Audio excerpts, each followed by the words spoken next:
Ja ti ukážem. Na frivolitky potrebujeme člnok, ktorý má takýto tvar. Skladá sa z dvoch oválnych plôšok, ktoré sú vo vnútri spojené kockou s dierkou. Tá dierka slúži na to, aby sa tam mohla uviazať nička, ktorú budeme následne navíjať. Ničku si musím troška zastrihnúť, lebo je ohnutá na konci. Prevlečiem ju cez dierku. Potiahnem pomedzi plôžky. Uviažem,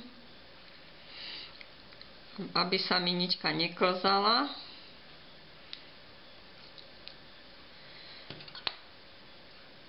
Troška skrátim a môžem navíjať. Pri navíjaní počuť takýto zvuk. Niťka sa pretláča pomedzi tie plôžky.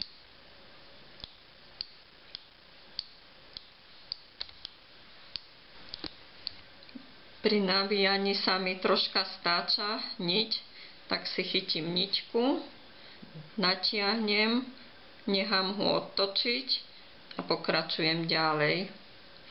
To isté aj pri viazaní uzlíkov urobím člnkom, keď sa mi troška skrúca niť.